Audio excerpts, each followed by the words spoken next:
This is week 8 of our autumn teaching series, Defining Words, where we're taking a look at some of those words that have come to define us as a church. If you've missed any of the previous weeks and you'd like to catch up, they're all available on this YouTube channel, Tamworth Elim Church Online. Last week, I think Steve cheated a little bit.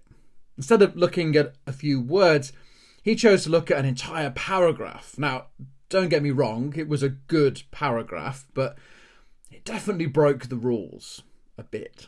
And so I thought this week I would break the rules as well.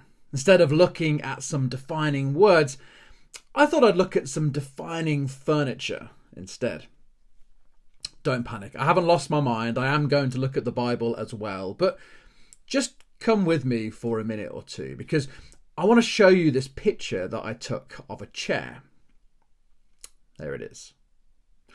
If you attend Tamworth Elim, you will be very familiar with this particular chair, or at least one of the other 200 or so that look exactly the same as this one. Undoubtedly, you will have sat on it at some point.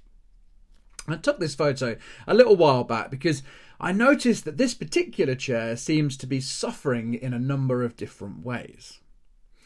Firstly, there's a lot of bobbling on the fabric where the posterior normally rests, which I think means someone must have been doing quite a bit of bum shuffling. Now, I don't know what was said during that particular sermon to make you so uncomfortable, but please do try to sit still in the future. And if you need to go to the toilet, just go. It's fine. I won't be offended. Secondly, I noticed this little sticker placed haphazardly on the back of the chair. Now, I don't know if that was on someone's jumper and it just transferred to the chair, or if this was a deliberate attempt to decorate the furniture. And I get it. I mean, it's not the nicest shade of green, is it? But if we could aim for a slightly less wonky placement in the future, I think that would be good. Thirdly, and a bit more seriously, I noticed this stain on the back of the seat in a somewhat suspicious location. I didn't want to check it out for myself, so I sent it to the lab for testing. And I'm pleased to report it is just coffee. I don't know how it got in that particular location. We can only speculate. Maybe someone was talking and heard a funny joke and just chucked their drink over their shoulder. Maybe someone across the room got a shock and spat their coffee out. I don't know. But it's there forever now. And fourthly, and finally, I found this. And after further tests, this has been revealed to be the remains of a cheese sandwich. I know sometimes the sermons do go on a bit, but come on. I'm sure we can all manage until lunch. All joking aside, I took this photo of this messy chair not because I was upset, but because the messiness of the chair actually made me happy. Let me explain. I spend a lot of time with these chairs in the week. Not so much that I've named them all, but, we're pretty close. They've heard some of my most heartfelt prayers when it's just me and them alone in the building. But a great deal of my week is spent putting these chairs in different locations around our church auditorium. On Sunday, when the service is finished, they're all stacked up and moved to the side, except for 20 or so that are put out for our Monday morning dementia choir. This joyous occasion where sufferers from dementia and their carers can come together for a sing-song. Songs, some of which we sing in church, some of which we don't. Most of which we probably never should sing in church, but we sing them anyway because it helps people remember. Then after the dementia choir, the chairs are arranged into all sorts of crazy configurations in order to blockade certain areas of the room ready for Tuesday's parent and toddler group. It's a group that has become so popular it currently has a waiting list. One of the volunteers was telling me that some of the kids see the chairs less as a deterrent and more of a challenge. They become an escape tunnel to freedom or a fun climbing frame. After tots, the chairs are rearranged again, first for a Tuesday night youth club, where they act as goalposts and nets and targets for games, and then they're back to being chairs again for Wednesday morning when we have a church service, arranged in a semicircle so we can hear each other more clearly. Wednesday church is a bit more participatory.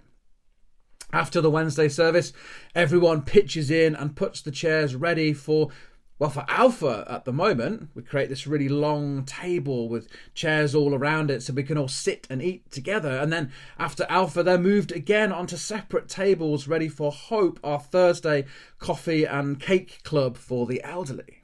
And then after Thursday, they moved again for Friday night kids club.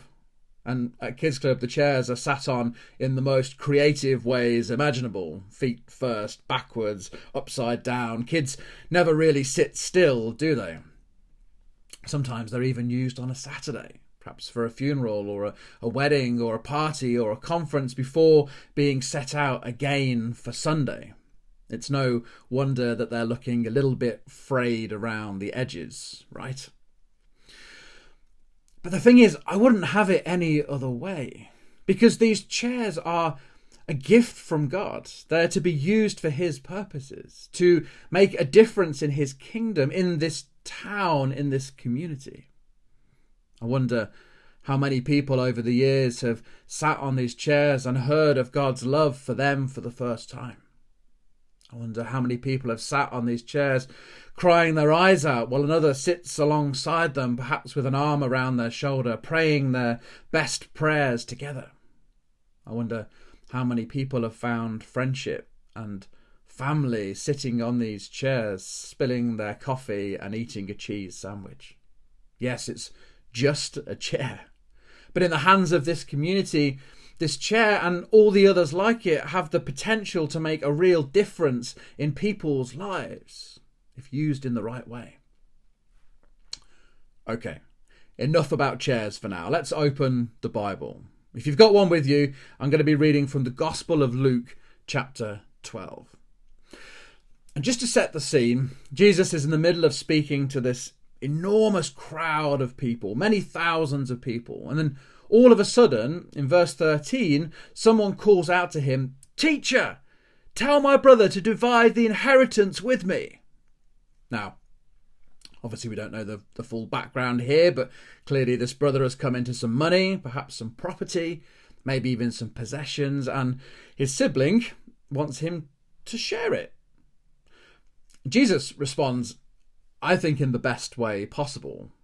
I think in this instance, Jesus sounds a bit like an exhausted parent. Like when your kids have been fighting all morning and one of them's like, "Dad, tell him to share. He won't let me have a turn." And you're like, "Can't you just learn to get along? Give me 5 minutes peace." Well, Jesus replies, "Man, who appointed me a judge and an arbiter between you?" You can almost hear the sort of, "Why don't you speak to your mother about it?" tone, can't you? But then he turns around to the crowd and he says to them, "Watch out. Be on your guard against all kinds of greed. Life does not consist of an abundance of possessions." Life does not consist of an abundance of possessions. What an incredibly countercultural statement that is. And don't forget, Jesus lived in a time when people were significantly poorer and less well off than people are today. Today, I think we very much define ourselves by the things that we claim ownership over. Having a particular house or home or a certain car or phone or a particular watch or brand of clothing means a great deal to a great many people. Often even more than the way that we choose to live our lives. But Jesus said, no, that's not what life is about. It's not about the stuff that you have. It's what you do with it that matters. And to drive the point home, he told them this story or parable. He said, "The ground of a certain rich man yielded an abundant harvest. And he thought to himself, 'What shall I do? I have no place to store my crops.' Then he said, 'This is what I'll do. I will tear down my barns and build bigger ones, and there I will store my surplus grain. And I'll say to myself, you have plenty of grain laid up for many years. Take it easy. Eat and drink and be merry.' But God said to him, 'You fool, this very night your life will be demanded from you. Then who will get what you have prepared for yourself? This is how it will be with whoever stores up things for themselves, but is not rich towards God.'" The man in the story was fortunate, wasn't he? Described by Jesus as rich, a wealthy landowner. We don't know whether he kind of worked hard to get where he was or if he inherited that fortune from his family, but either way, he was doing okay. And the crops that he had planted on his land, they made him even wealthier, so much so that he had an abundance, more than he could reasonably use, more than he even had room to store. If this was a modern parable, I can imagine him falling onto a bed and throwing money up in the air and laughing as it all floats around down him, like in the movies. But then he has a choice to make, doesn't he? What was he going to do with all that extra wealth that he had acquired? He could have given some to his hired hands as a sort of a bonus payment for their hard work. He could have shared some with his family, with friends, with even like those that are less fortunate than he was. Perhaps he could have supported the work of those who were trying to make the world a better place. You know, the kind of charitable organisations of his day. Maybe even helped build something that would benefit his whole community. But instead of opening up his heart to others, he hires better security to keep them out. Instead of inviting others to share in his good fortune, he plans to eat and drink himself silly. Instead of building a bigger table, he constructs a bigger barn. And the story concludes with that gut punch ending where, having successfully hoarded all of his wealth, kept it to himself, God tells him that his time is up. His opportunity to make a difference in this world is done. And just like that, he's gone. What was his legacy? What did he really leave behind in the world? You see, there was no real issue with him being wealthy. What mattered was his attitude towards the things that he had. It's a story of greed versus generosity. And I suppose for us, the temptation when we hear that story is to think, well, thank goodness we're not wealthy, that our barns are small, that our crops are meagre. But the thing is, compared to others in our world and even in our town, you're probably more wealthy than you realise. And as followers of Christ, it's important for us to consider the resources that we've been given. John writes in chapter 3 of his first letter, "This is how we know what love is. Jesus Christ laid down his life for us. And we ought to lay down our lives for our brothers and sisters. If anyone has material possessions and sees a brother or sister in need but has no pity on them, how can the love of God be in that person? Dear children, let us not love with words or speech, but with actions and in truth." Material possessions is a fairly broad category, right? If you own more than one thing, you have material possessions. And basically the principle is this: if you have 2 ice creams and the person next to you has none, you should give one of your ice creams to them, because you can't tell them that you love them whilst licking 2 ice creams. They just won't believe you. And so the question we need to ask ourselves is this: what has God blessed us with that we might use to bless others. And actually, we do have some defining words in this church that point us towards this idea. 4 words, actually, that are lifted straight from the Old Testament. In Exodus 3, Moses is tending to his flock when he is confronted by a burning bush. And out of the bush, God commissions him to go and do something about the oppression that the Israelites were facing in Egypt. Like many of the great ancient empires, Egypt was built on the back of slaves. Unfortunately, though, Moses isn't all that keen on helping. He says to God, "Who am I that I should go to Pharaoh and bring the Israelites out of Egypt? I don't know what to say. I don't know what to do. I'm just a hired shepherd. I've got nothing, no ability to help anyone." I wonder how many times we feel like that. What can I do? How can I help? I'm just about keeping my own head above water, God. But then God says to him in Exodus chapter 4, verse 2, "What is in your hand?" "A staff," Moses replied. "Cool," said God. "Throw it on the ground."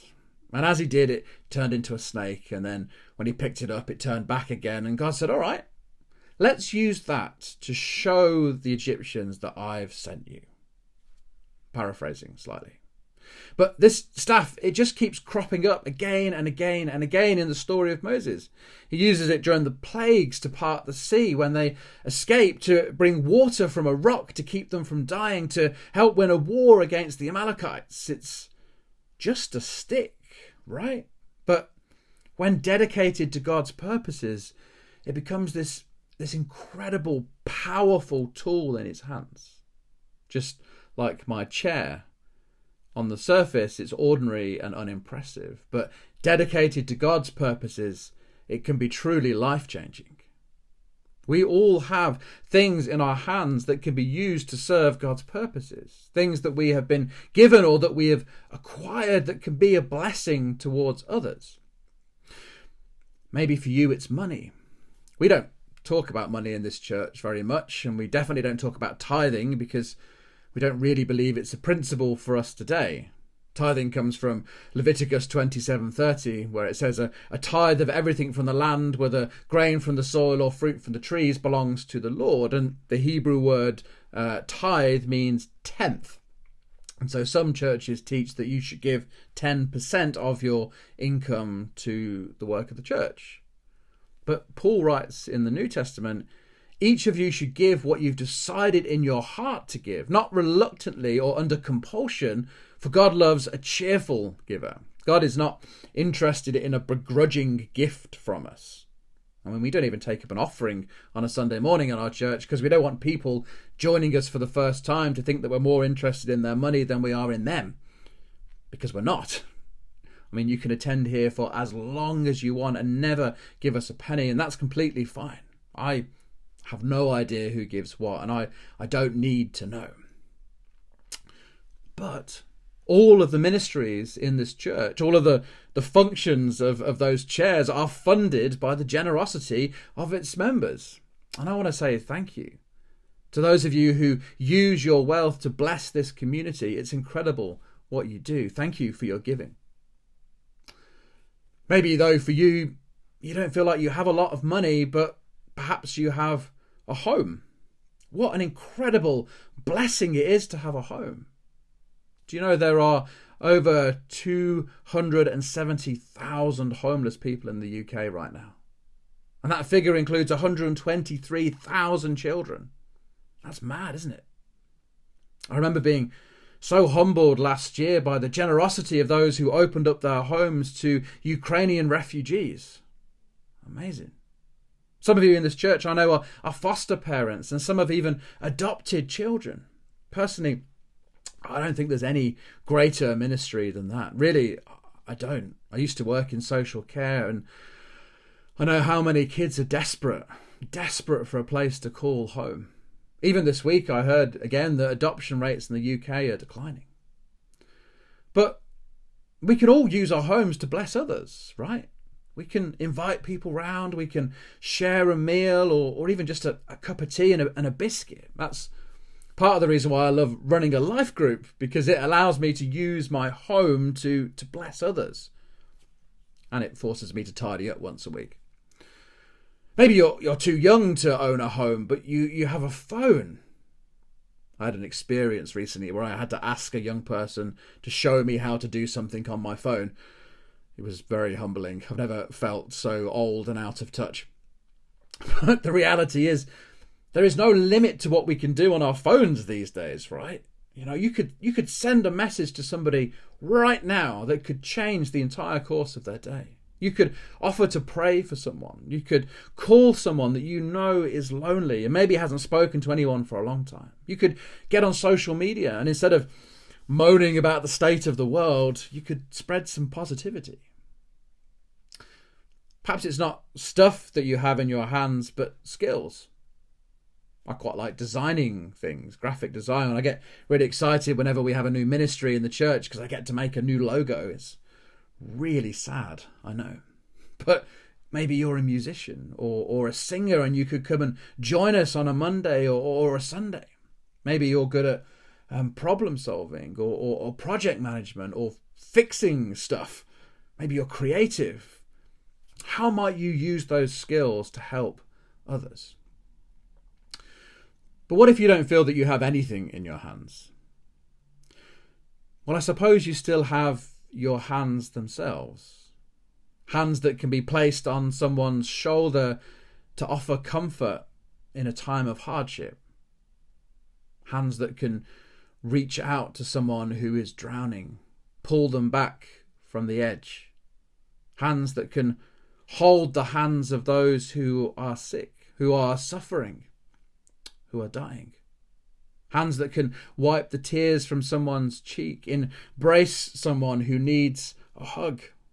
Hands that can hold a child to support a weary mother or carry the bags of the elderly. Hands that can wave and applaud and show support. Hands that can be raised in praise or opened in prayer. We can all do something. So what's in your hand today? What has God blessed you with in order that you might become a blessing to others? What legacy do you want to leave on this earth? Would you rather be known as someone who built a bigger barn or someone who built a bigger table? Someone whose furniture is pristine or someone whose furniture is worn out and stained through acts of love?